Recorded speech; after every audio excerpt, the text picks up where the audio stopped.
Hello friends and physics lovers, this is Ritesh Singh.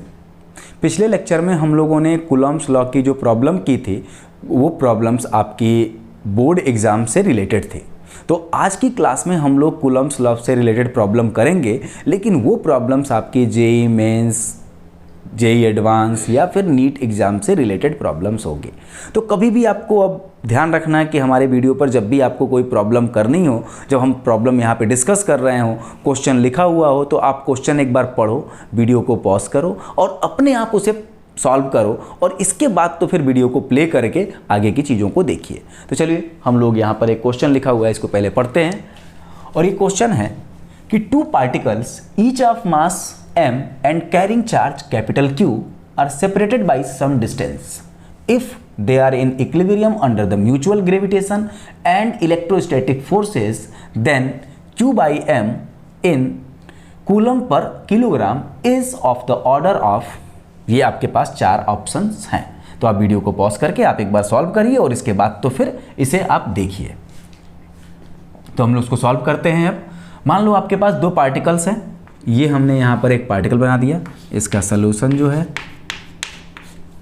एक particle आपके पास A है और इसका मास है m और इसके ऊपर चार्ज है Q, और एक पार्टिकल है आपके पास B, इसका भी मास m है और इसके ऊपर भी चार्ज Q है। अब देखो सेम चार्ज है तो ये दोनों के दोनों एक दूसरे को क्या करेंगे, रिपेल करेंगे। ये इसको इधर रिपेल करेगा और जो ये फोर्स होगा, ये फोर्स इस पर क्या है, इलेक्ट्रोस्टैटिक फोर्स है, और ये इसको इधर रिपेल करेगा। अब अगर इसके बीच का सेपरेशन r है तो जाहिर सी बात है कि ये वाला मास पार्टिकल इसे क्या करेगा, अपनी तरफ अट्रैक्ट करेगा। तो इसको हम लिख देंगे F ग्रेविटेशनल और इसे हम ऐसे लिख देंगे F ग्रेविटेशनल। ठीक है। अब अगर ये इक्विलिब्रियम में है तो जाहिर सी बात है कि इसका मैग्नीट्यूड इसके मैग्नीट्यूड के बराबर होगा या इसका मैग्नीट्यूड इसके बराबर होगा। तो टू स्टे इन इक्विलिब्रियम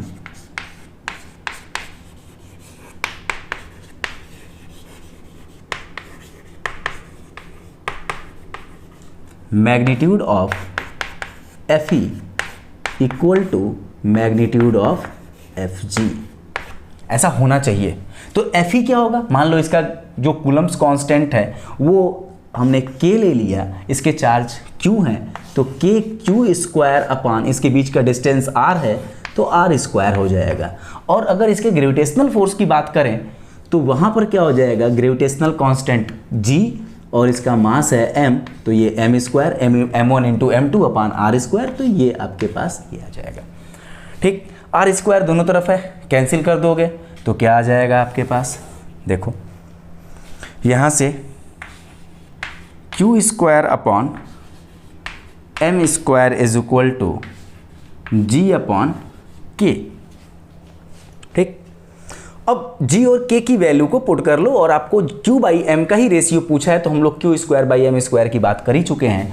अब g का आपके पास जो वैल्यू है वो क्या है, 6.67 इंटू 10 के पावर माइनस 11, और इसकी यूनिट क्या होती है, न्यूटन मीटर स्क्वायर अपॉन ये g है तो इसको लिखेंगे kilogram square divided by k क्या है, 9 इंटू 10 के पावर 9, और इसकी यूनिट क्या होगी, newton metre square upon coulomb square. अब देखो न्यूटन मीटर स्क्वायर दोनों तरफ है, कैंसिल हो जाएगा। अब इसमें ये भी बोला गया है, ये बोला गया है कि Q by m is the order of, order की बात कर रहे हैं, मतलब इसका हमें केवल ऑर्डर बताना है। जब हमें इसके ऑर्डर की बात करनी होगी तो हम ये देखते हैं कि ऑर्डर कभी भी कोई भी आपके पास किसी भी नंबर को ऑर्डर ऑफ मैग्नीट्यूड में लिखना है, तो मान लो आपके पास कोई भी चीज़ है तो उसको हम a इंटू 10 के पावर b के फॉर्म में लिखते हैं, और ये जो b आपके पास है ये हमारा क्या होता है, ऑफ मैग्नीट्यूड होता है, 10 के पावर b जो है आपका ऑर्डर ऑफ मैग्नीट्यूड। तो अब इसमें हम देखते हैं इस a को हम अप्रॉक्सीमेट करते हैं। तो अब ये वैल्यू अगर आपके पास 5 से बड़ी है तो ये क्या हो जाएगा, 10 में चला जाएगा। अगर आपके पास इसकी वैल्यू 1 से लेके 5 के बीच में है तो उसको हम लोग क्या मान लेते हैं, 1 बोल देते हैं। तो ये चीज़ आपके पास कितनी हो जाएगी, 10। आप यहाँ पर देख लो, इसको हम क्या लिख सकते हैं, 10 इंटू 10 के पावर -11 डिवाइड बाई 9 है, 5 से बड़ी है तो इसको भी हम क्या लिख लेंगे, 10 इंटू 10 के पावर 9। आप इसको सॉल्व करोगे तो ये सब कुछ कैंसिल, और यहाँ पर देखो क्या आ रहा है, unit coulomb square upon kilogram square.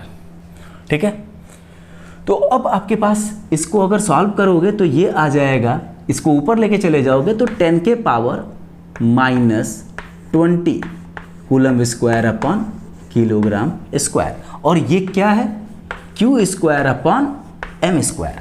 तो अब अगर हमें क्यू बाई एम की बात करनी है तो हम क्या कर लेंगे, इसका रूट ले लेंगे, तो 10 के पावर -10 और ये क्या हो जाएगा, कूलम अपॉन किलोग्राम। तो हमने इसको ऑर्डर ऑफ मैग्नीट्यूड के फॉर्म में भी लिख लिया, इसको हमने अप्रॉक्सीमेट कर दिया, इसको अप्रॉक्सीमेट करके ये सारी चीज़ें देख लें। तो 10 के पावर -10 का इस पे जो ऑर्डर ऑफ मैग्नीट्यूड होगा 10 के पावर -10, और आपका आंसर जो होगा ये बी होगा। अब हम लोग नेक्स्ट प्रॉब्लम की तरफ बढ़ते हैं।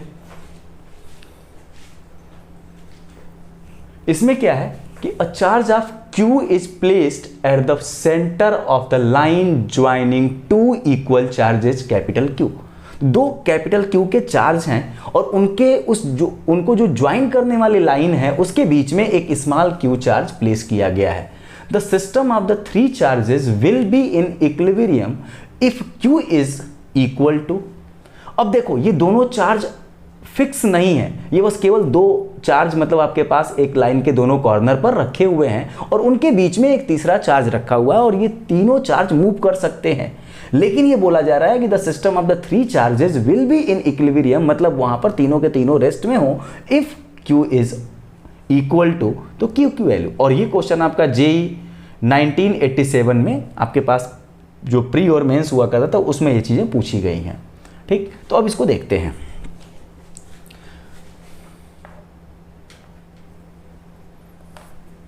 आपके पास ये एक चार्ज है,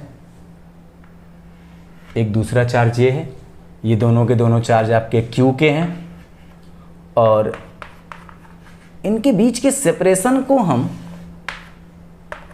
बोल देते हैं 2r। इसका बीच का सेपरेशन है 2r। ठीक, अब इसके मिडिल पॉइंट पर एक चार्ज और रखा है। The charge of Q is placed at the centre of the line joining, तो इस पर एक चार्ज रखा है कैपिटल Q। अब ये बोला जा रहा है कि तीनों के तीनों क्या है, इक्विलिब्रियम में है। इसका मतलब इस पर भी नेट फोर्स 0 है, इस पर भी नेट फोर्स 0 है, इस पर भी नेट फोर्स 0 है।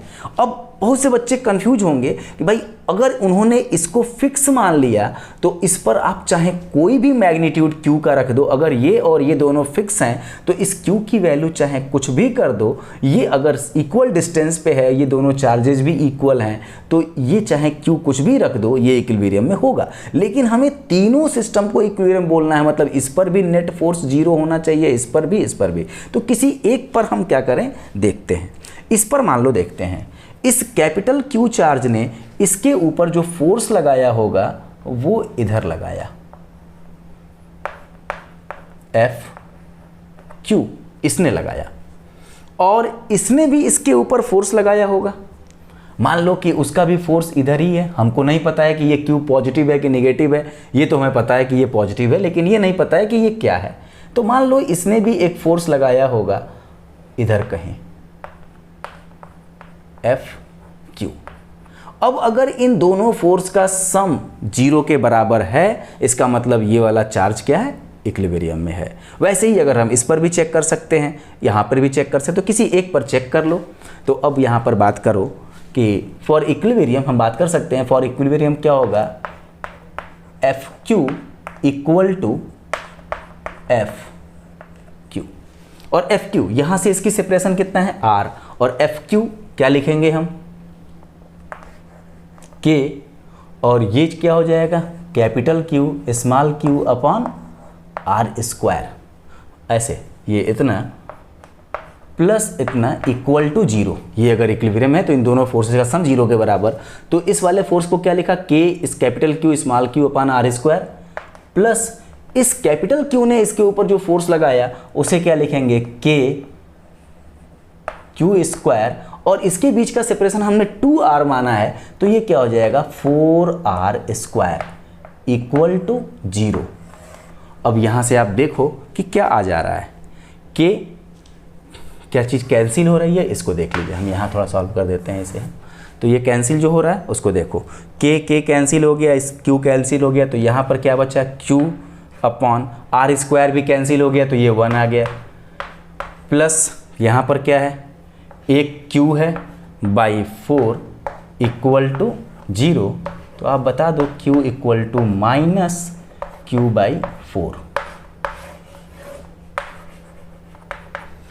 अगर इस Q की वैल्यू माइनस Q बाई 4 हो जाए तो अब देखो इस वाले चार्ज ने इसको इधर अट्रैक्ट किया होगा और इसने इसको रिपेल किया, और यहाँ पर इस कंडीशन में अगर माइनस Q बाई 4 है तो यहाँ पर लगने वाला नेट फोर्स 0 है और ये चार्ज इस इक्विलिब्रियम में होगा। सेम वैसे ही ये वाला चार्ज भी इस पर फोर्स इधर लगाएगा और ये वाला चार्ज इसके ऊपर फोर्स इधर लगाएगा, ठीक। और यहाँ पर चाहे कोई भी चार्ज रखो, ये तो इक्विलिब्रियम में रहना ही है अगर ये दोनों फिक्स हैं तो, ठीक। तो ये हमारे पास आंसर क्या हो जाएगा इसका भी, बी पार्ट।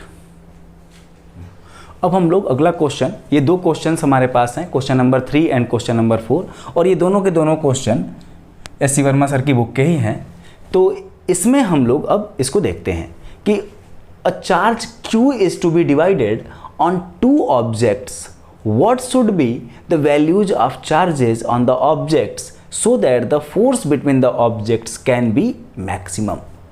मतलब एक Q चार्ज है और वो 2 ऑब्जेक्ट्स पर क्या करना है, इसका सोल्यूशन अगर हमें करना हो तो आपके पास ये देखो 2 ऑब्जेक्ट्स हैं और इन दोनों के बीच का सेपरेशन हमको पता है। मान लो कि उसके बीच का सेपरेशन है R, और Q charge, capital Q charge को इन 2 ऑब्जेक्ट्स पर डिवाइड करना है। तो what should be the values of the charges on the object so that the force between the objects can be maximum, जैसे इन दोनों के बीच का फोर्स मैक्सिमम हो सके। तो मान लो कि एक चार्ज, एक आपके पास ऑब्जेक्ट है A और दूसरा ऑब्जेक्ट है B, और इस पर हमने कैपिटल Q चार्ज में से Q चार्ज दे दिया, तो बचा हुआ चार्ज किस पर देना पड़ेगा, इस पर, और वो कितना होगा, capital Q minus small q, बचा हुआ चार्ज तो यही होगा। अब अगर इनके बीच का सेपरेशन अगर R है तो इनके ऊपर लगने वाला electrostatic force F equal to क्या होगा, K Q into capital Q minus small q upon R square, ठीक है। अब इस फोर्स को क्या होना है, मैक्सिमम, और इसमें वेरिएबल क्या है, R फिक्स है, तो वेरिएबल क्या है, मतलब इस Q की वैल्यू को हम कितना दें, क्या करें कि इनके बीच का फोर्स मैक्सिमम हो। तो आप याद करो कि मैथमेटिक्स में हम लोग किसी भी चीज़ के मैक्सिमा मिनिमा की कंडीशन क्या करते थे कि इसका differentiation with respect to that variable अगर 0 है तो ये क्वांटिटी या तो मैक्सिमा होगी या मिनिमा होगी, मतलब इसके मैक्सिमा मिनिमा की कंडीशन। तो पहले हम देखते हैं, फॉर F to be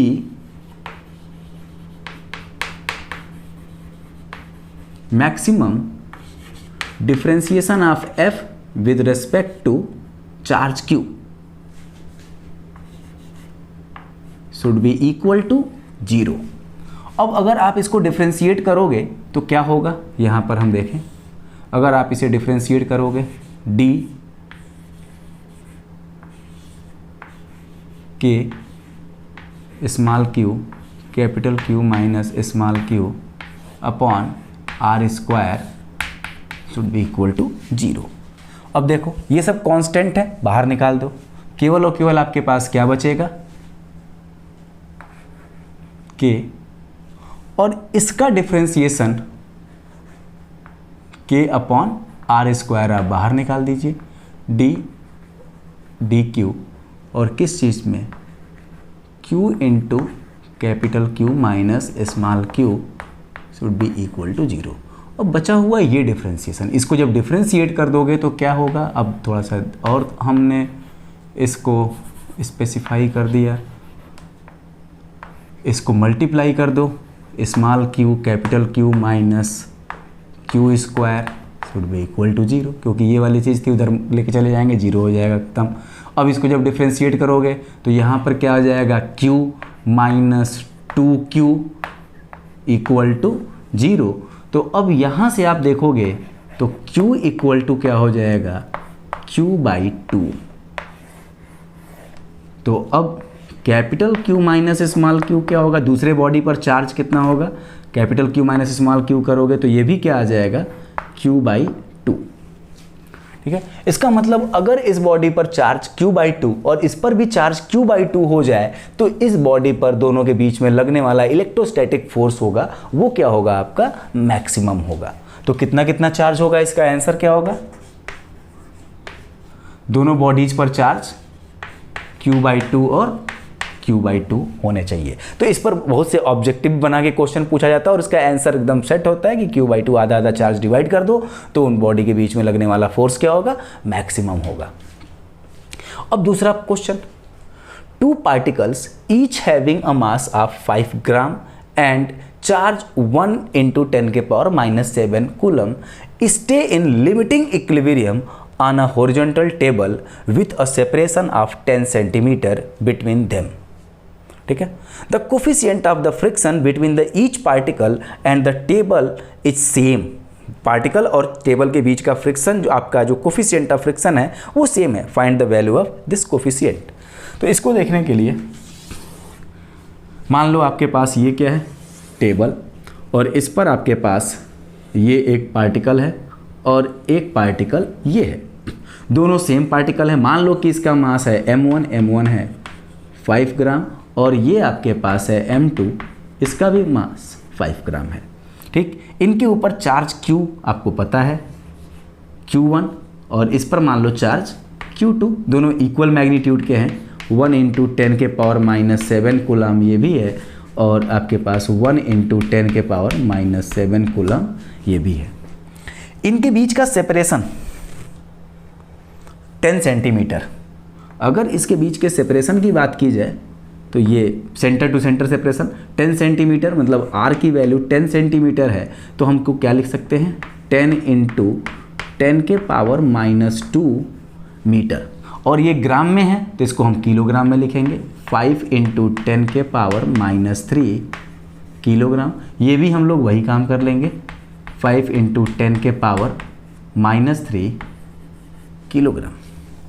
ठीक, अब देखो अगर इनके ऊपर चार्ज है सेम अमाउंट का है तो ये दोनों एक दूसरे को क्या करेंगे, रिपेल करेंगे। इसके ऊपर चार इलेक्ट्रोस्टैटिक फोर्स इस डायरेक्शन में लगेगा और इस पर दूसरे वाले पार्टिकल की वजह से फोर्स इस डायरेक्शन में लगेगा, Fe इलेक्ट्रोस्टैटिक फोर्स। ठीक, अब अगर ये पार्टिकल इसको इधर और ये वाला पार्टिकल इसको इधर धक्का दे रहा है तो इसका मतलब इस पार्टिकल का मूवमेंट इधर होगा, इस पार्टिकल का मूवमेंट उधर होगा। अब ये टेबल और इस पार्टिकल के बीच में अगर फ्रिक्शन है तो फ्रिक्शन हमेशा रिलेटिव मोशन को क्या करता है, अपोज करता है। तो इसके रिलेटिव मोशन की जो डायरेक्शन होगी वो किधर होगी, वो हम लोग अब यहाँ पर बनाते हैं। तो रिलेटिव मोशन भाई इसके रेस्पेक्ट में ये इधर जा रहा है, इसका मतलब टेबल से ये इधर जा रहा है तो इसके ऊपर एक फ्रिक्शन फोर्स इस डायरेक्शन में लगेगा। और अगर इस टेबल के रेस्पेक्ट में अगर ये वाला फोर्स इसको इधर धक्का दे रहा है तो ये इधर जाएगा तो इस पर फ्रिक्शन फोर्स इस डायरेक्शन में लगेगा। और क्वेश्चन में ये बोला जा रहा है कि स्टे इन लिमिटिंग इक्विलिब्रियम। ये सबसे इंपॉर्टेंट चीज़ है कि ये लिमिटिंग इक्विलिब्रियम में है, इसका मतलब जस्ट इन रेस्ट है ये। इसके बाद अगर फोर्स की वैल्यू थोड़ी सी भी बढ़ जाएगी तो ये पार्टिकल मूव कर जाएगा। इसका मतलब जो फ्रिक्शन फोर्स है Fr ये अपनी मैक्सिमम वैल्यू पर है। और इस केस में यहाँ पर ये दोनों क्या होंगे, अगर लिमिटिंग इक्विलिब्रियम में है तो ये दोनों आपस में क्या होंगे, बराबर होंगे। हाँ, इस पर दो फोर्सेज और भी हैं क्योंकि अगर ये इसके कांटेक्ट में है तो इसका एक तो वेट होगा किधर, m1g नीचे, और इसकी वजह से एक नॉर्मल रिएक्शन होगा N1 ऊपर की तरफ, और ये दोनों आपस में बराबर होंगे कि पार्टिकल का मूवमेंट इस डायरेक्शन में नहीं हो रहा है। तो हमारे पास बना तो दिया हमने चारों के चारों फोर्सेज, लेकिन इस डायरेक्शन में ये बैलेंस्ड है, ये आपस में बराबर होंगे। बस इस पर देखेंगे for limiting equilibrium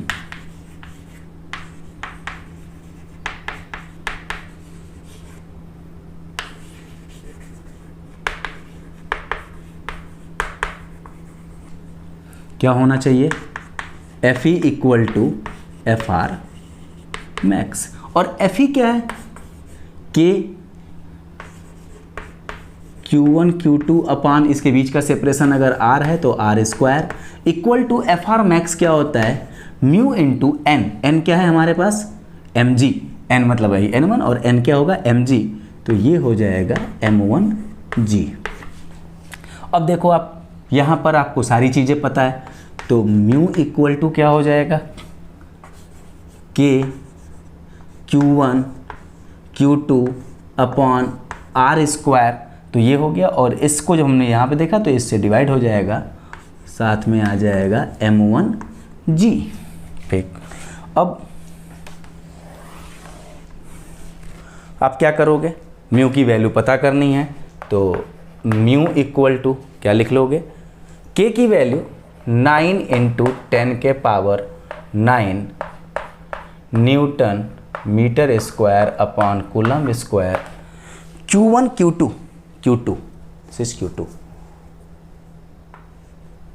Q1 Q2 दोनों की वैल्यू सेम है, तो हम क्या लिख सकते हैं, 1.0 इंटू 10 के पावर -7 कूलम इसका स्क्वायर अपॉन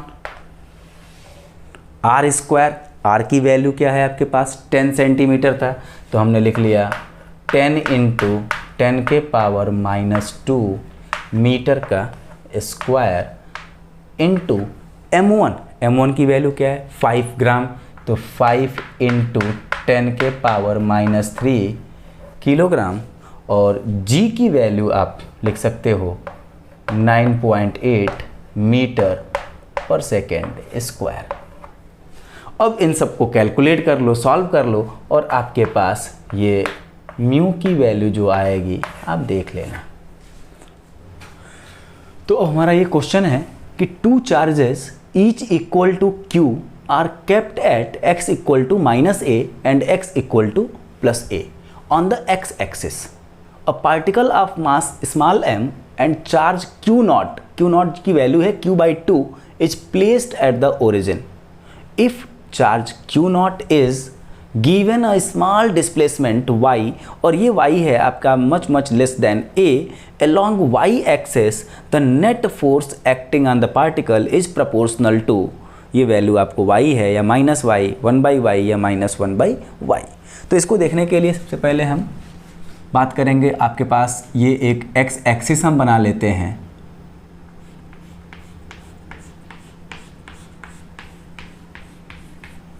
और ये हम ओरिजिन ले लेते हैं, मतलब x इक्वल टू 0, और ये आपके पास y एक्सिस बना देते हैं ये।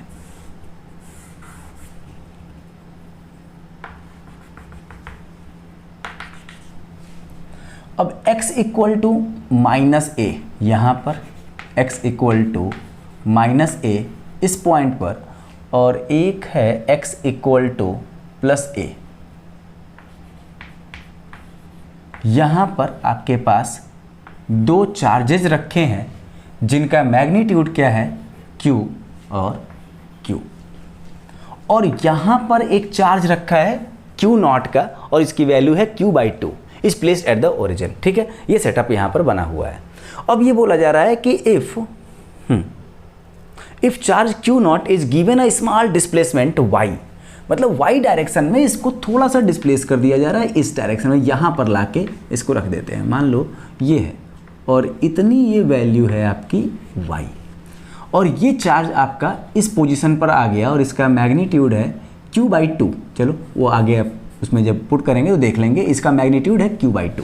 यहाँ पर प्लेस कर दिया गया है along y axis the net force acting on the particle is proportional to, तो हमें नेट फोर्स पहले पता करना है। तो जाहिर सी बात है कि ये वाला पॉजिटिव चार्ज है, ये भी पॉजिटिव चार्ज है, तो ये क्या करेगा, इसको इस डायरेक्शन में रिपेल करेगा, और ये वाला भी पॉजिटिव चार्ज है, ये भी इसको इस डायरेक्शन में रिपेल करेगा।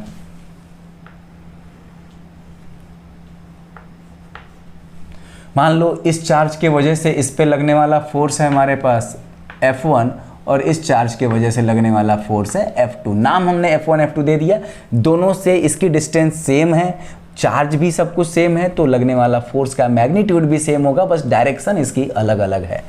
अब आप थोड़ा सा देखो कि ये फोर्स F1 और F2, इसके हमारे पास दो कंपोनेंट्स भी बन रहे हैं। अगर हम इस फोर्स का एक कंपोनेंट इधर बनाएं और एक कंपोनेंट इधर बनाएं,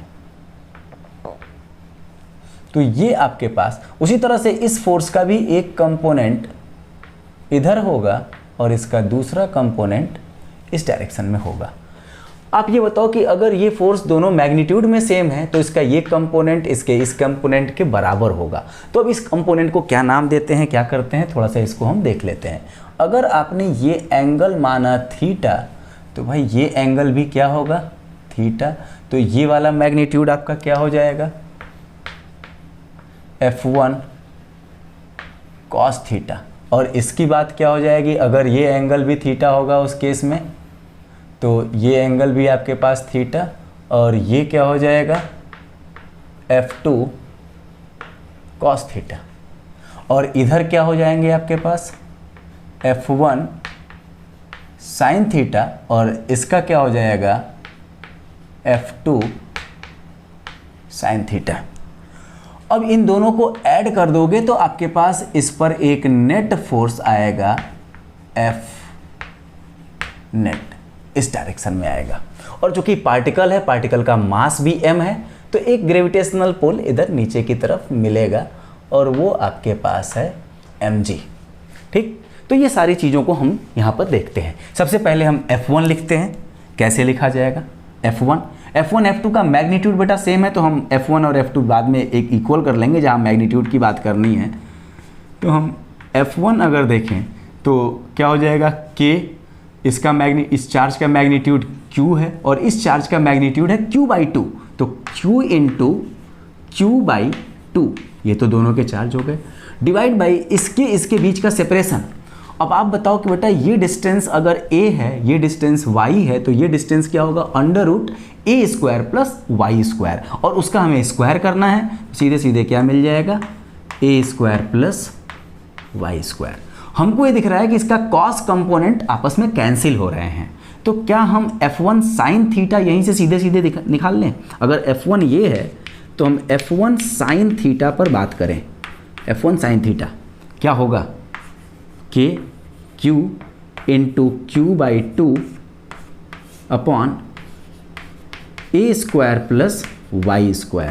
और साइन थीटा अगर इसका हमें साइन लेना होगा तो साइन क्या होगा, परपेंडिकुलर डिवाइड बाई हाइपोटेन्यूज। तो परपेंडिकुलर क्या है y, और ये क्या हो जाएगा आपके पास √y, ये लेंथ है, परपेंडिकुलर बाई हाइपोटेन्यूज, तो ये क्या हो जाएगा √a² प्लस y²।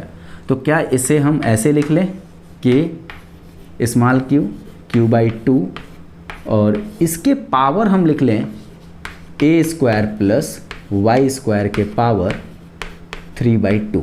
तो ये आपके पास आ जाएगा F1 sin थीटा। और सेम वही हमारे पास मैग्नीट्यूड में बात की जाए तो यही क्या होगा, F2 sin थीटा भी होगा। क्यों, क्योंकि F2 का मैग्नीट्यूड भी सेम वही होगा Q/2 a² प्लस y², क्योंकि ये डिस्टेंस भी a है, ये y है।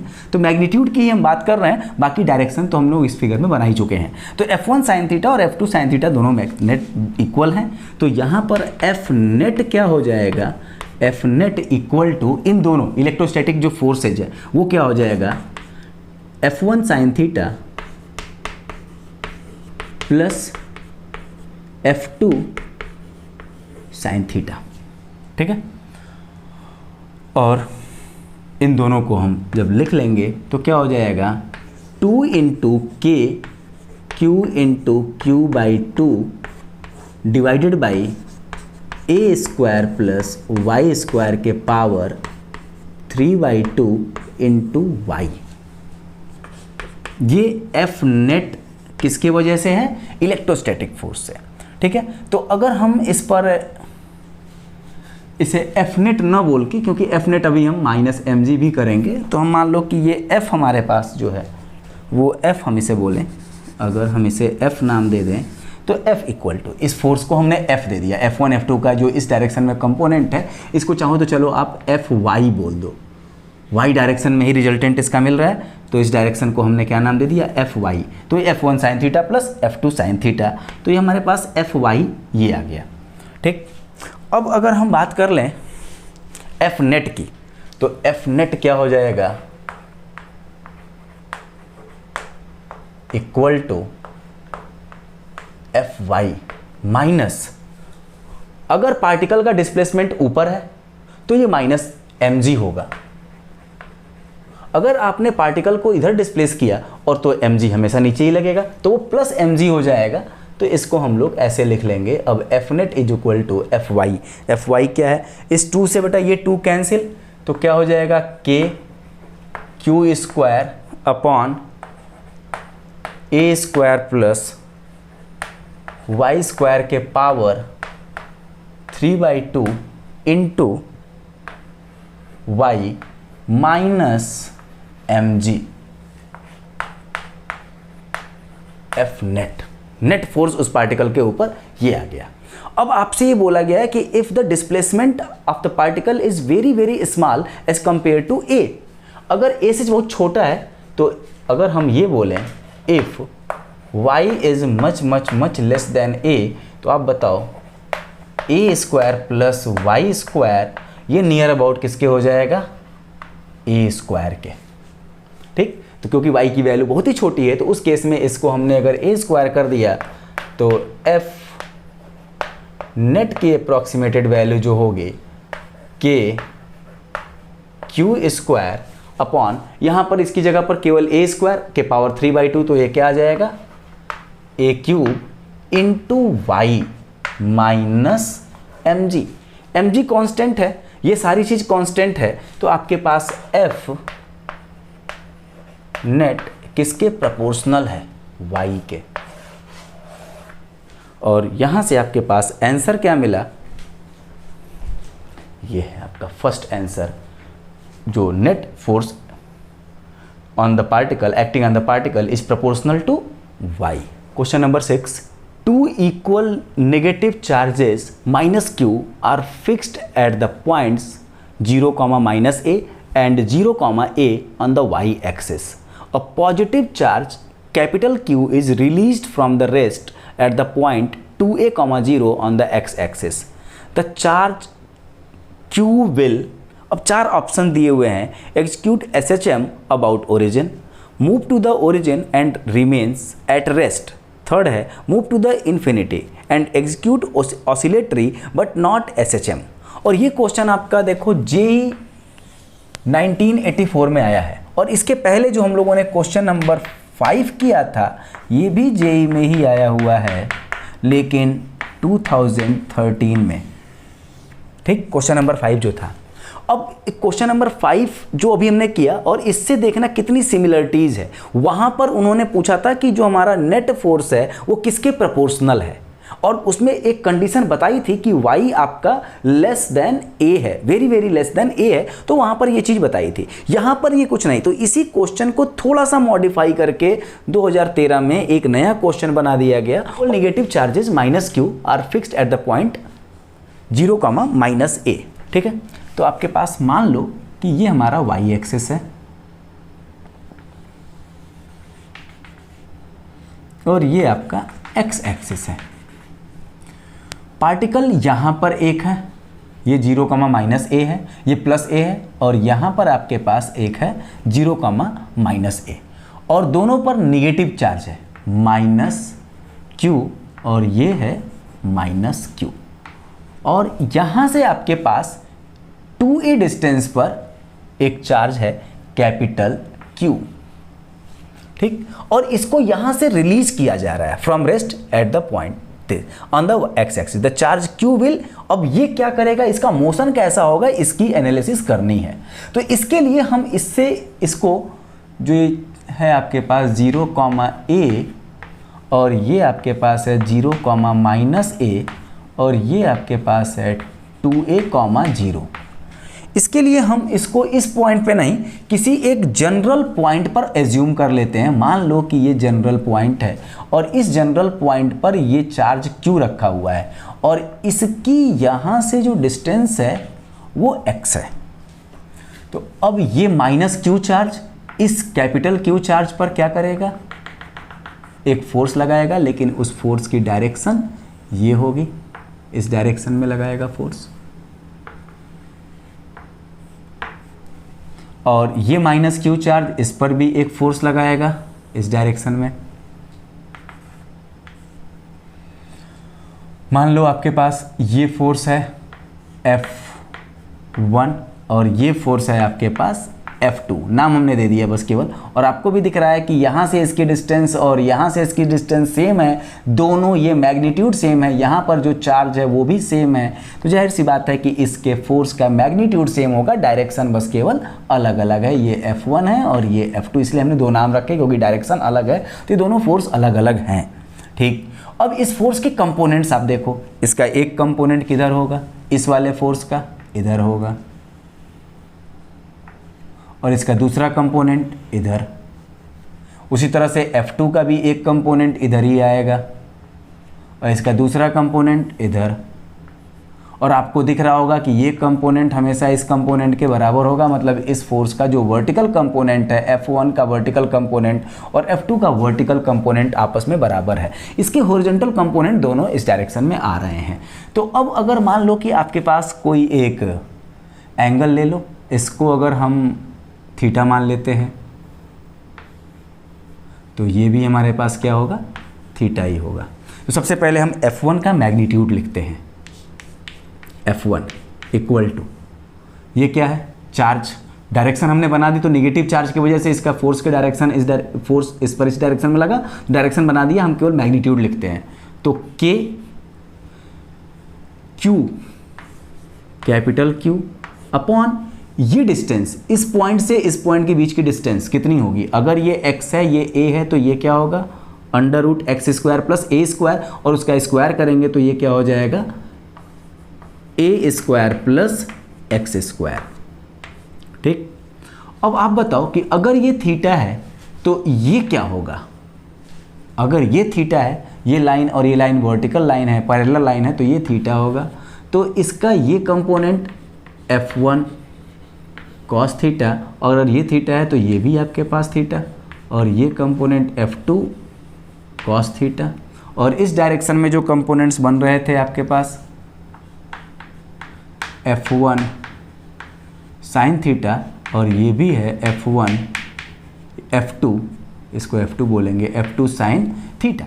ये दोनों ऐड हो जाएंगे और ये कैंसिल हो जाएंगे। तो हम F1 ऐसे लिखे, अब हम फिर से क्या लिखें, F1 sin थीटा।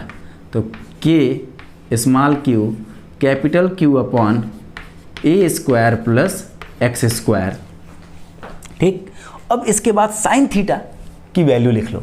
अगर ये थीटा है तो साइन थीटा क्या होगा, इस थीटा को देखो तो ये हमारा क्या है, परपेंडिकुलर, और ये क्या है, हाइपोटेनस। तो परपेंडिकुलर की वैल्यू क्या होगी, x, और हाइपोटेनस की वैल्यू आपके पास क्या है,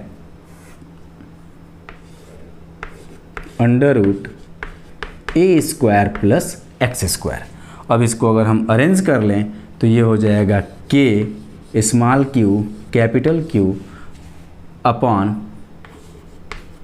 a² प्लस x² के power 3/2 into x, F1 sin theta. वैसे ही अगर हम F2 sin थीटा की बात करें तो वो भी सेम यही वैल्यू आएगी, मैग्नीट्यूड आपका यही आएगा, K small q capital Q upon a² plus x² के पावर 3/2 इंटू x। तो जो नेट फोर्स आपके पास है वो नेट फोर्स क्या होगा, F1 sin theta plus F2 sine theta, और ये दोनों मैग्नीट्यूड बराबर हैं, तो हम लोग यहाँ पर क्या कर लें, 2k small Q capital Q upon ए स्क्वायर प्लस एक्स स्क्वायर के power 3/2 into X F net.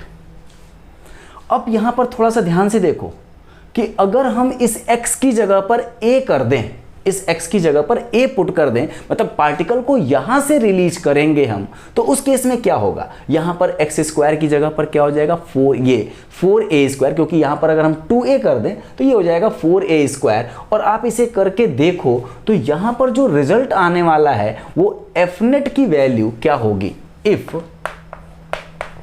x equal to 2a, तो आप करके देखो क्या आ जाएगा, F net 2k small Q capital Q upon यहाँ पे 2a करोगे तो क्या हो जाएगा 4a square plus a square क्या आ जाएगा 5a स्क्वायर के पावर 3/2 इंटू एक्स की जगह पर 2a। ठीक, तो ये एफ नेट का फॉर्मूला आया जब a की x की जगह पर 2a हमने पुट कर दिया। और यहां पर आप ध्यान से देखो, क्या ये फोर्स एक सिंपल हार्मोनिक मोशन की इक्वेशन को रिप्रेजेंट कर रहा है। सिंपल हार्मोनिक की कंडीशन ये होती है कि जो फोर्स है वो प्रोपोर्शनल हो उसके डिस्प्लेसमेंट के।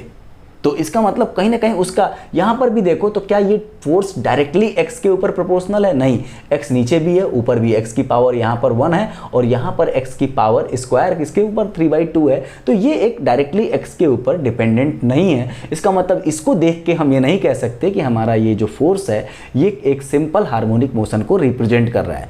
पार्टिकल स्ट्रेट लाइन में ट्रेवल तो करेगी, ये पार्टिकल यहाँ पर स्ट्रेट लाइन में मूव करेगा, ठीक, लेकिन इस पार्टिकल की जो इक्वेशन है वो केवल और केवल x के ऊपर डिपेंडेंट नहीं है, इसलिए हमारे पास ये पार्टिकल एक SHM परफॉर्म नहीं करेगा।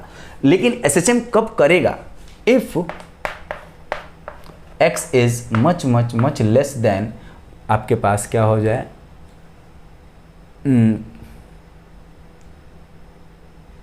इसको हम ऐसे लिख लें, x is much much less than a। अगर a से बहुत ही छोटा है, x की वैल्यू जो a है, इनके बीच का जो सेपरेशन a या 2a बोल दो, इससे बहुत ही छोटा है, तो उस केस में हम ये बोल सकते हैं क्या, a square plus X square is near about a square. और जब यहाँ पर इसको कर देंगे तो आप देखो एफ नेट इक्वल टू क्या हो जाएगा, इसकी जगह पर हम क्या लिख लेंगे, a स्क्वायर के पावर 3/2 करोगे तो 2 से 2 कैंसिल, a क्यूब, तो ये 2k small Q capital Q upon a cube into x. इसका मतलब आपके पास जो एफ नेट है प्रोपोर्शनल टू x हो गया, यहाँ पे a तो कांस्टेंट है तो प्रोपोर्शनल टू x हो गया। तो ये हमारे पास अब ये क्या परफॉर्म कर रहा है, SHM। और कब, जब x की वैल्यू a से बहुत ही छोटी है तब। तो इसका आंसर अब सर्च करो, क्या पार्टिकल आपका एग्जीक्यूट SHM अबाउट ओरिजिन, क्या ये ओरिजिन के अबाउट SHM कर रहा है, नहीं, ये ऑसिलेट कर रहा है भाई। ये पार्टिकल इधर से, इस पे जब फोर्स इधर लगा तो ये इधर जाएगा, जब यहाँ पर आएगा तो फिर फोर्स इस डायरेक्शन में लगेगा, ये नेगेटिव चार्ज है, इसको इधर अट्रैक्ट करेंगे तो फोर्स इधर आएगा।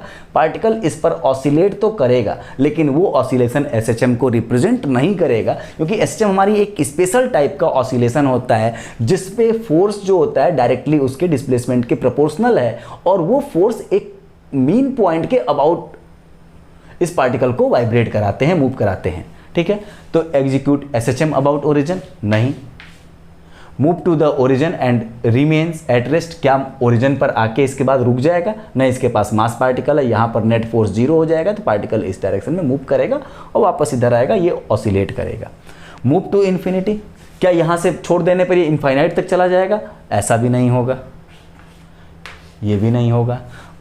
Execute oscillatory but not SHM, तो ये हमारे पास आंसर इसका सही होगा कि ये ऑसिलेटरी मोशन तो करेगा, ये ऑसिलेट तो करेगा इसके अबाउट, लेकिन ये SHM नहीं करेगा। SHM कब करेगा, जब इस पर x की वैल्यू a से बहुत ही छोटी होगी तो ये पार्टिकल आपका क्या करेगा, SHM करेगा। और आप याद करो इसके पहले वाला जो क्वेश्चन था, क्वेश्चन नंबर 5, उसमें हम लोगों ने यही तो प्रूव किया था, y प्रोपोर्शनल टू, क्या पूछा था कि y की वो किसके के ऊपर प्रोपोर्शनल है, y प्रोपोर्शनल टू, ये फोर्स प्रोपोर्शनल टू y था या माइनस y था या 1/y या -1/y, तो ये चीज़ पूछी थी। तो उस क्वेश्चन को ही थोड़ा सा एक्सटेंड कर दिया गया, वो चार्ज x एक्सिस पर रखे थे, इनको y एक्सिस पे कर दिया गया और क्वेश्चन में थोड़ा सा ट्विस्ट करके एक नया क्वेश्चन डेवलप कर लिया गया। ये क्वेश्चन हमारा है 84 में और उसको चेंज करके थोड़ा सा क्वेश्चन आपसे पूछा गया 2013 में। ये एक क्वेश्चन है जेईई एडवांस 2014 का और इसमें एक लैंग्वेज थोड़ा सा लंबा सा है तो मैंने उसको लिखा नहीं है, मैं उसको पढ़ के आपको बोलता हूँ। और इसके बाद इसमें उसके 2 लिस्ट हैं। लिस्ट 1 में कुछ चीज़ें बताई गई हैं, Q1, Q2, Q3, Q4 के बारे में कुछ साइन बताया गया है, कुछ पॉजिटिव कुछ नेगेटिव, और इस पे इसका डिस्प्लेसमेंट बताया गया है कि +x में होगा कि +y में होगा, क्या होगा, और इसके अकॉर्डिंग कोड लिखे हैं। मतलब P का कोड 1 से मैच कर रहा है कि 2 से या 3 से या 4 से, तो P का 3 से अगर है, Q का 1 से, R का 4 से, S का 2 से, वैसे ही 4 कोड लिखे हैं और इनमें से एक सही ऑप्शन आपको चूज करना है। तो क्वेश्चन ये है कि 4 charges Q1, Q2, Q3 and Q4 of same magnitude are fixed along the x-axis at x is equal to -2a, -a, +a and +2a respectively। ठीक है, और positive charge Q is placed on the positive y-axis at a distance b greater than 0। मतलब इस side में आपके पास एक Q charge placed है B पॉइंट पर y एक्सिस में। ठीक है, 4 options of the sign of the charges are given in list 1। 4 options of the sign of the charges, मतलब Q1, Q2, Q3, 4 all positive है, Q1, Q3 positive, Q3, Q4 negative, इस तरह से आपके पास 4 options दिए गए हैं। The direction of the forces on the charge Q is given in list 2। List 2 में जो फोर्स पर लगने वाला जो फोर्स है उस फोर्स की डायरेक्शन किधर है, +x में है कि -x में है, +y में है कि -y में है, in list 2। Match list 1 with list 2 and select the correct answer using the code given below in lists. ठीक है, तो ये आपको ये काम करना है। तो क्वेश्चन समझ में आ गया कि हमारे पास ये 4 फोर्सेज हैं, ये चार्जेज हैं Q1, Q2, Q3, Q4। तो चलो अब पहले हम इस पर चेक करते हैं। Q1, Q2, Q3 and Q4, इन चारों का मैग्नीट्यूड सेम है। ठीक, और ये अगर सारे के सारे पॉजिटिव हैं तो पहले वाले क्वेश्चन, इस वाले को हम अलग अलग कलर से यूज करेंगे। इसमें जितने भी फोर्सेज हम बनाएंगे सब कुछ हम पीले कलर से यूज करेंगे। ठीक, तो Q1, Q2, Q3, Q4, Q1 आपके पास पॉजिटिव है और ये भी आपका पॉजिटिव है, तो आप बताओ इससे इस लाइन को मिला दो तो इसके चार्ज के वजह से इस चार्ज पर लगने वाला फोर्स ये होगा।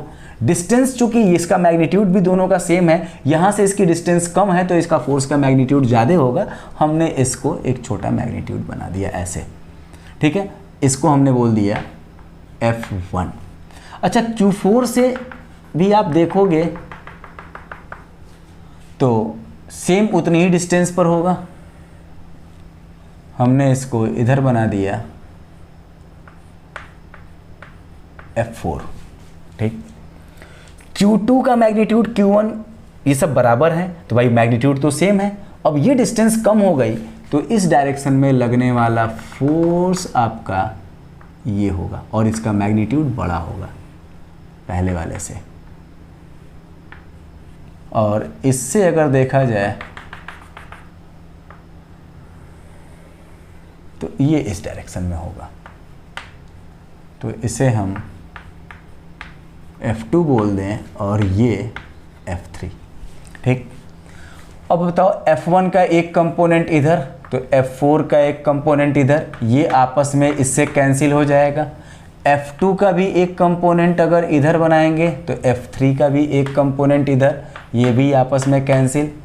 F1 का एक कंपोनेंट ऊपर, F4 का भी एक कंपोनेंट ऊपर, F2 का एक कंपोनेंट इधर और F3 का भी एक कंपोनेंट इधर। तो कुल मिला के नेट फोर्स इस पर किस डायरेक्शन में लगने वाला है, +y डायरेक्शन में। ठीक है, क्योंकि इधर x डायरेक्शन के सारे फोर्स एक दूसरे को क्या कर ले रहे हैं, बैलेंस कर रहे हैं। तो हमारे पास जो F नेट है वो प्लस वाई डायरेक्शन में है। तो अगर Q1, Q2, Q3, Q4 all positive हैं तो हमारा जो फोर्स लगेगा वो किस डायरेक्शन में लगेगा, वाई डायरेक्शन में। इसका मतलब ये वाली चीज़ आपकी P जो मैच कर रही है किससे, 3 से। तो हम यहाँ लिख लेते हैं P की मैचिंग किससे हो गई, 3 से। ठीक, अब हम बात करेंगे Q1, Q2 पॉजिटिव करें, Q3, Q4 नेगेटिव, दूसरे की मैचिंग। तो मैंने आपसे बताया था कि हम अलग अलग कलर को यूज करेंगे। तो अब यहाँ पर हम इसको हटा के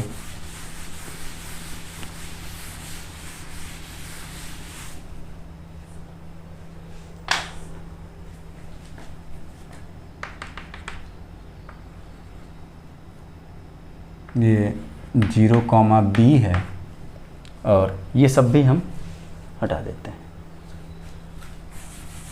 फिर से अभी हम देखेंगे क्या होगा। और इस पर प्लस Q चार्ज आपके पास है। Q1, Q2 को पॉजिटिव, इसको और इसको दोनों को पॉजिटिव रखना है। Q3, Q4 negative. जब Q1 को पॉजिटिव रखोगे तो इसके फोर्स की डायरेक्शन, अब हम इसे रेड कलर से यूज कर रहे हैं। Q1 से अगर पॉजिटिव है तो इसकी डायरेक्शन ऐसे होगी, F1 जो पहले था वही है। Q2 भी हमारा पॉजिटिव है तो इसके वजह से जो फोर्स होगा वो इस पर इधर होगा और ये मैग्नीट्यूड थोड़ा इससे बड़ा होगा।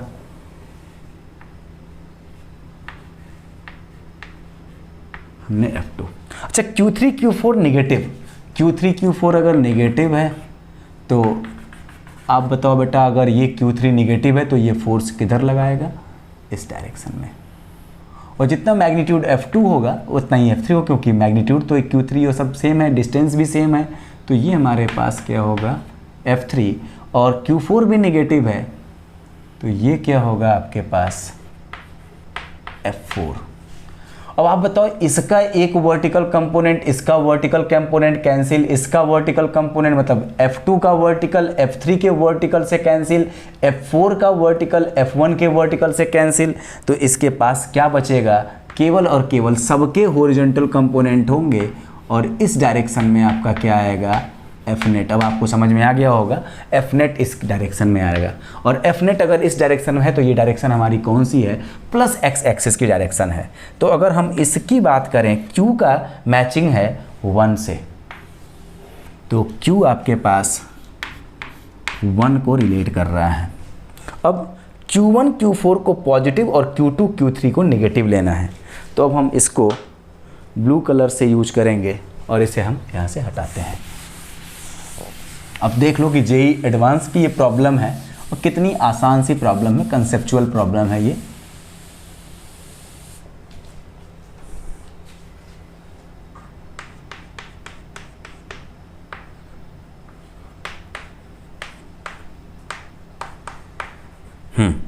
Q1, Q4 पॉजिटिव, अगर Q1 पॉजिटिव, Q4 पॉजिटिव तो हम इसको अब ब्लू कलर से दिखाते हैं।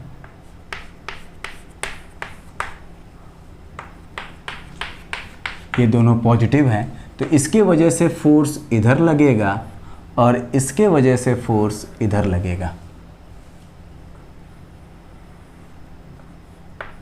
ये। और इसे हम नाम दे दिए F1 और इसे हम नाम दे देते हैं F4। Q2, Q3 नेगेटिव, अगर ये नेगेटिव है, Q2 एंड Q3 नेगेटिव हैं, ठीक। अगर ये नेगेटिव है तो इस पर फोर्स इधर और इस पर फोर्स इधर, तो ये फोर्स इस डायरेक्शन में होंगे और ये वाला फोर्स इस डायरेक्शन में होगा। अब आप बताओ, ये वाला फोर्स का मैग्नीट्यूड चूंकि ये Q1 और Q4 की वजह से बने हैं तो इसका एक कंपोनेंट इधर, इसका एक कंपोनेंट इधर, ये आपस में कैंसिल होंगे, इसका नेट कंपोनेंट इधर जाएगा। उसी तरह से इसका भी हमारे पास एक कंपोनेंट इधर, इसका एक कंपोनेंट इधर, ये सब कैंसिल होंगे। इसको हमने नाम दे दिया F3 और ये नाम दे दिया F2। तो F1 और F2 के हॉरिजॉन्टल कंपोनेंट आपस में कैंसिल हो रहे हैं, इसका केवल वर्टिकल कंपोनेंट इधर जाके ऐड हो जाएगा। F3 एंड F2 के हॉरिजॉन्टल कंपोनेंट आपस में कैंसिल हो रहे हैं, इसका वर्टिकल कंपोनेंट इधर आएगा और ये ऐड होगा। अब आप बताओ F1 और F4 का मैग्नीट्यूड छोटा है तो इसका वर्टिकल कंपोनेंट भी आपका छोटा है, और इसका मैग्नीट्यूड बड़ा है, इसका वर्टिकल कंपोनेंट बड़ा है। अब अगर इसमें से आप इसको जब ऐड करोगे या इसको सब्ट्रैक्ट करोगे तो नेट आपके पास जो डायरेक्शन होगी वो इधर ही बनेगी। इसका मतलब ये डायरेक्शन क्या है, -y की। तो r आपका किससे रिलेट हो रहा है, 4 से। तो आपके पास जो r का रिलेशन बन रहा है वो 4 से बन रहा है। तो अब बाकी बचा हुआ ऑप्शन Q1 Q3 पॉजिटिव और Q2 Q4 नेगेटिव, तो -x डायरेक्शन में होगा। आप इसको चाहो तो चेक भी कर सकते हो। तो आपके पास यहाँ पर देखो P का रिलेशन 3 से, P का 3 से यहाँ भी है, यहाँ भी है। Q का रिलेशन 1 से, तो ये है। R का रिलेशन 4 से है, और S का रिलेशन जाहिर सी बात है कि 2 से बनेगा, और ऑप्शन इसके अलावा कुछ और नहीं है। तो हमारे पास जो आंसर इसका होगा वो क्या होगा, A पार्ट। तो अब एक क्वेश्चन हम लेते हैं, नीट 2013 में आया हुआ था कि 2 pith balls carrying equal charges are suspended from a common point by a string of equal length, the equilibrium separation between them is R। और ये कंडीशन यहाँ पर गिवन है। देखो 2 स्ट्रिंग्स हैं और ये 2 पिथ बॉल्स हैं, और इनको हम लोग सस्पेंड किए हैं यहाँ पे एक कॉमन पॉइंट से, और दोनों पर चार्ज इक्वल है तो ये रिपेल करेंगे, तो ये रिपल्सन की वजह से ऐसे ये यहाँ पर इक्विलिब्रियम की पोजीशन में हैं। By string of equal length the equilibrium separation between them is R। Now the strings are tightly clamped at half of the height. मतलब अब इसकी हाइट जो है ये y है, तो हमने यहाँ से y/2 पर इस रस्सी को ऐसे इसको खींचा, ऐसे ऐसे करते हुए पकड़ के y/2 पर हमने इसको क्या कर दिया, यहीं पर क्लैम्प कर दिया। तो ये पूरी रस्सी यहाँ से लेके इतनी यहाँ पर क्लैम्प हो गई। तो वो डायग्राम ये है, ये दोनों रस्सियाँ हैं लेकिन यहाँ पर क्लैम्प हो गई हैं। तो अब बची हुई ये आपके पास ये रस्सी इस तरह से दिख रही है, ठीक, at the half of the height. The equilibrium separation between the balls are now becomes. अब वो सेपरेशन उसका R डैश है, तो अब हमें बात करनी है कि वो R डैश R के टर्म्स में कितना होगा। इसका मान लो मास है m, हम इस पर एक बात कर रहे हैं, और यहाँ से हम इसको थोड़ा सा अब हटा देते हैं।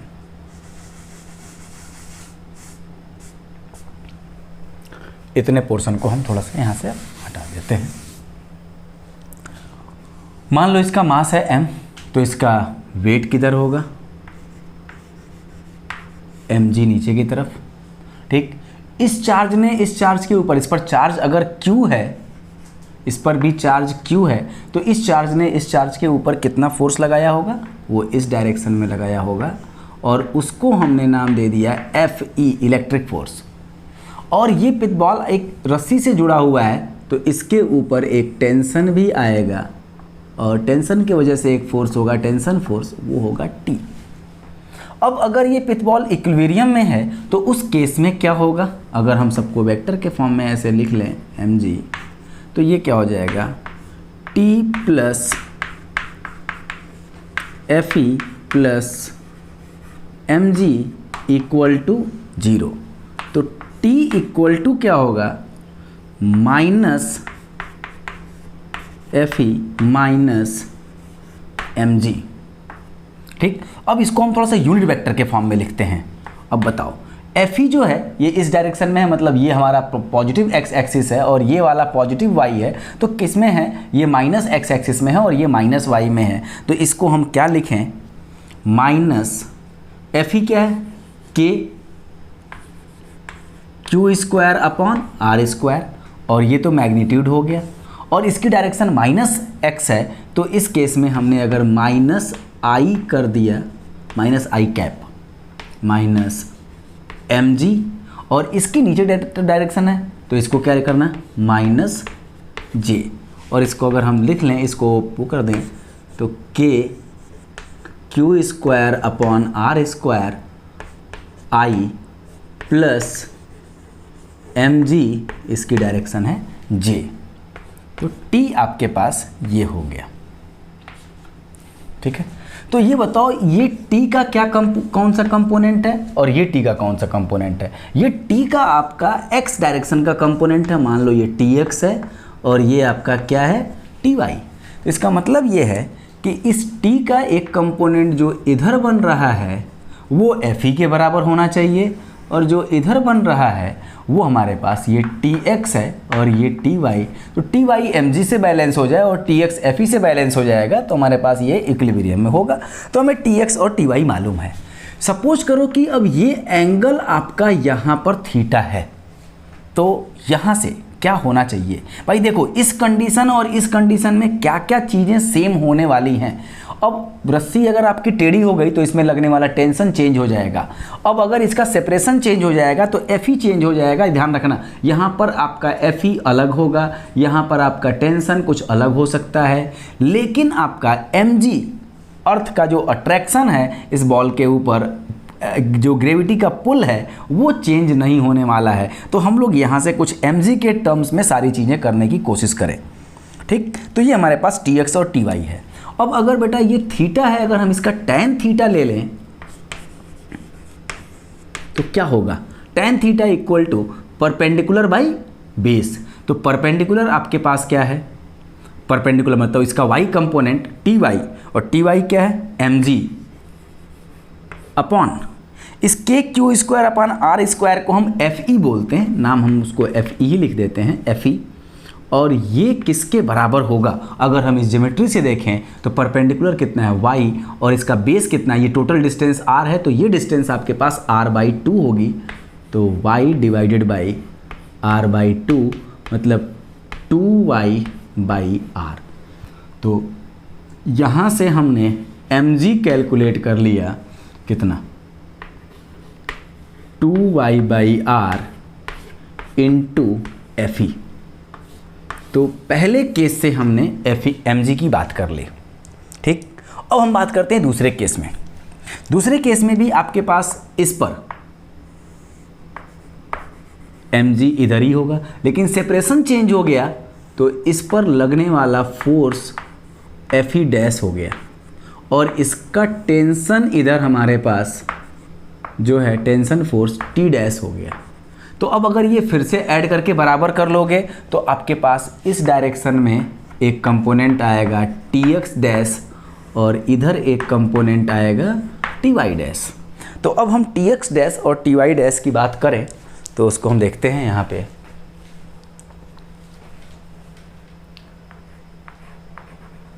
टी एक्स डैश, आप बताओ टी एक्स डैश क्या होगा? एफ ई डैश के बराबर होगा। ठीक है, वहाँ हमने उसका सब कुछ वो लिखा था, T x dash K R q square upon R square. तो यहाँ पर हमारे पास एफ ई डैश होगा, और F E dash K q square upon R dash का होल स्क्वायर है। तो के T x dash is equal to F E and T y dash, मतलब इस केस में इक्वल टू क्या है? M g. और अगर आप इसका एंगल यहाँ पर थीटा यूज करते हो, थीटा 1, तो यहाँ से अगर आप tan थीटा 1 की बात करोगे, tan थीटा 1, तो ये क्या हो जाएगा? आपके पास y कंपोनेंट मतलब T y dash upon T x dash. तो टी वाई डैश क्या है? एम जी, और टी एक्स डैश क्या है? F E dash. और ये किसके बराबर होगा?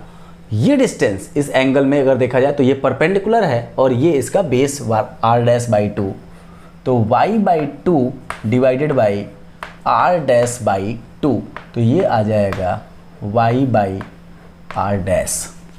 तो यहाँ से mg आ जाएगा y/r dash into F E dash. दोनों केस में mg की वैल्यू, यहाँ से mg की वैल्यू ये आई, यहाँ से mg की वैल्यू ये आई, दोनों mg सेम हैं, तो यहाँ पर हम बराबर कर लेंगे। तो 2y/r और एफ ई को लिख लें K q square upon R square equal to y/r dash, और एफ ई डैश को लिखेंगे K q square upon R dash का स्क्वायर। तो अब देखो क्या क्या चीज़ें कैंसिल हो रही हैं। इस y से ये y कैंसिल, ठीक, के क्यू स्क्वायर कैंसिल। तो यहाँ पर क्या बच गया? 2/r cube equal to 1/r dash cube. तो हम ये भी बोल सकते हैं R dash cube equal to R cube by 2 या फिर R dash equal to R upon cube root of 2। तो अब आप देखो आर डैश की वैल्यू क्या है, जो न्यू सेपरेशन जो हो जाएगा वो R by 3 cube root of 2। तो ये हमारा क्या हो जाएगा, इसका आंसर हो जाएगा। तो आज की क्लास हम लोग अब यहीं पर ख़त्म करते हैं। Thank you.